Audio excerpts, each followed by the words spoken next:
Our next guest oversees the largest online network in the world dedicated to serving African Americans, and as Chief Content and Creative Officer of Interactive One, he's responsible for popular sites like the UrbanDaily.com and HelloBeautiful.com. He also moonlights as a social commentator and an online magazine editor. Here to talk about all the hats he's juggling and how he does it is Smokey Fontaine. Welcome to the show. Thank you so much. That is an awesome name, Smokey. So I have to ask you, now, did your mother give you that name? Well, my mother gave me that name. I'm glad I'm not a lawyer, because I don't know if you trust me with, with your life in my hands. But I was named after Smokey Robinson. Okay. So supposedly he's my godfather. Wow. But I've never met the brother. Hopefully I will at some point soon. Yeah. But yeah, no, I grew up with the name Smokey. It's cool now being a media guy with this name, but try being a third grader with that name. What was that a like? little bit different. You were a third grader. Well, I used to get kicked out of class. Really? Why? I get called to the principal's office. No, for making a joke. You know, first day, what's your name? I say Smokey. They say, no, it's not. I say, yes, that's my name. Wow. To the principal's office for you. Wow. So I've earned my Smokey stripe. You sure have. Well, you're here with us right now, so things clearly have worked out well for you. I'm very pleased, yes. Well, you're featured in a new ESPN documentary called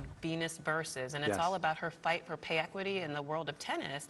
Now, I had no idea that until 2007, the female winners of Wimbledon earned less than the male winners? You know, isn't that horrible? It was a piece of news that it was a surprise to me as well. I was going to ask you, were you surprised by this? Look, it was 2007. You feel like gender issues that are that basic would have been taken care of decades before that. Billie Jean King really raised this issue kind of in the 60s and 70s. Hey, we play the same sport. We're champions just like the men. We should get equal pay. But it wasn't until Venus really kind of took on that fight and was very vocal about why that was unfair and really used her kind of championship identity to say, hey, I don't like this, and I'm the biggest draw in the women's game. We need to do something about it. Now, do you think this documentary will help shine light on that issue and help maybe bring some type of equal balance between the equal pay and other professions, not only tennis? Yeah, I think it will. I mean, look, Venus was such a champion. Her sister is even bigger champion, and you know, women of all ages need to really feel that they can aspire to be as grand as the men can. And she actually achieved her goal. There is now equity, so the winner of Wimbledon this year, both men and women will earn the same amount of money, period, end of story, and that's largely because of Venus. It really is, and it went to the British House of Commons and the Parliament, and the Prime Minister was like, hey, I don't like this. This seems weird. And so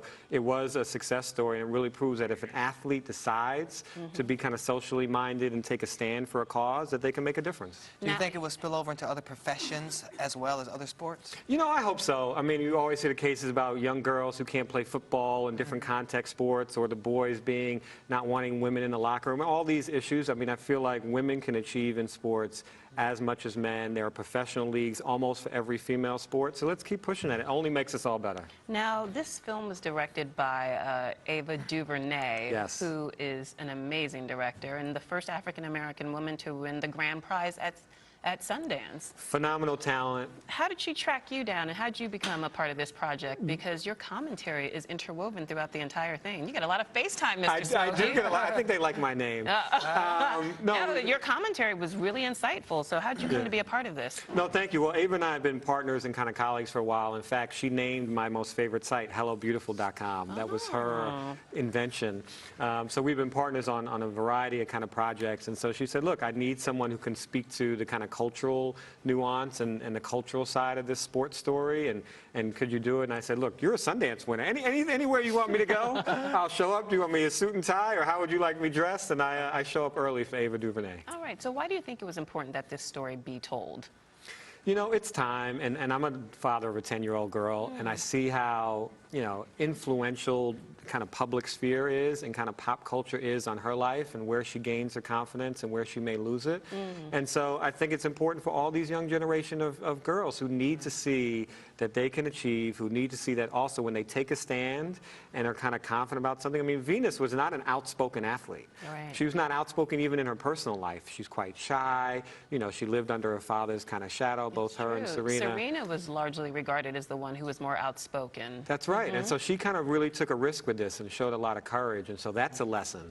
Being courageous is certainly a lesson for boys, but what a wonderful lesson for girls. Okay, so Shannon wants to shift gears and talk about your day job. Yes, because you do just about everything with sites like UrbanDaily.com, HelloBeautiful.com, Black Planet, and the list goes on. You do just about everything. How did you make that that leap from print to digital? You know, I probably about, I guess 7, 8 years ago now, I decided that I needed to really shift from being a traditional media editor, writer guy to a digital content kind of modern Boo, creator. traitor. But you know what it is? I felt like You know, I have a print background. Yes. We met in the print We world. did, and I And love you fled, print. you defected to the other side. You know what? I love the skills that it gave me, but describing yourself as kind of a print person, guy or gal, immediately doors closed. Right. It's like, oh, well, then you must not get it. Oh, you're doing something that, you know, the young people aren't doing anymore. Yeah, and you're a bit of a dinosaur, you're a or that's how you're dinosaur. regarded. And that wasn't true, and that wasn't a good kind of identity to have, and so I became a content person. I've always been a bit of a nerd. I know geeks are in right now. Everybody wants to be a nerd, It's you know. true. And so always loved computers and all that stuff. But I really said that the biggest platform to express kind of what I wanted to put out there and the stories I wanted to tell was digital. And so I said, regardless of the platform, let me be great at creating content. And if that means I'm going to write it on a piece of paper, great. If that means I'm going to put it in an app, even better. And so that's what I did. Let's talk about the importance of black social media. I mean, you clearly are a guru. You know this world better than most people. You know, I was on Twitter last night live tweeting the BET Awards, and me and everybody else was Yes. commenting on Megan Good's goods and where was Beyonce, et cetera, et cetera. Yeah.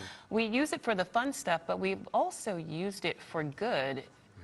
Something that comes to mind immediately is the Trayvon Martin case. What role has social media, particularly black social media, played in the Trayvon Martin case, do you think? And how important has it been to help raise awareness? Yeah, I think it's been huge. It's really been transformative for our culture.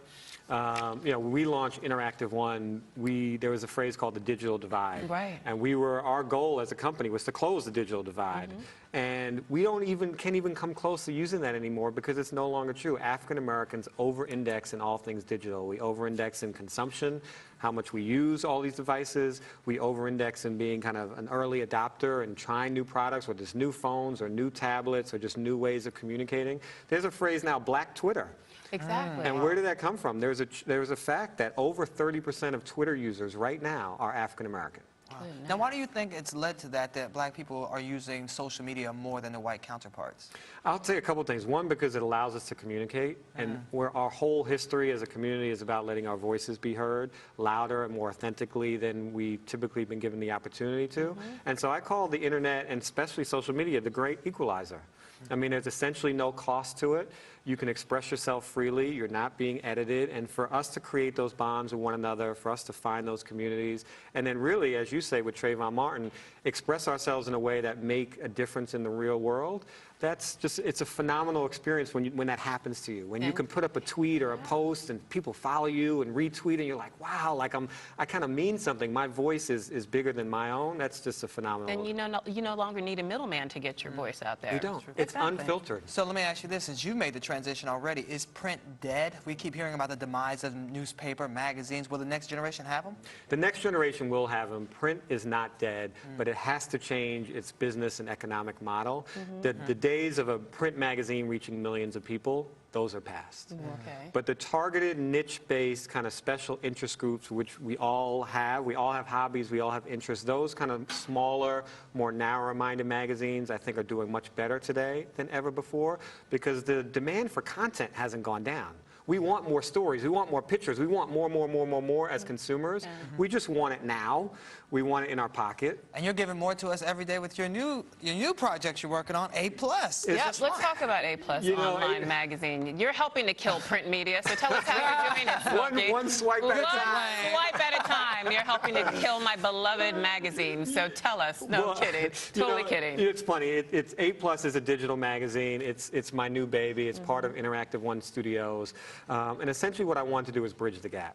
I said, you know, let's create the kind of pictures that we always created in print. Let's tell the kind of stories that we always had in cover stories and what we'd pick up on the newsstand, but just format it for the digital age so it's interactive, so you can download it as opposed to walking around and finding it on the newsstand. So But how does it work? Does it come out monthly? Does it come out? It's a bi-monthly app, and so you can download okay. it for free, free for iPhone and iPad right now. Just www.apl.us.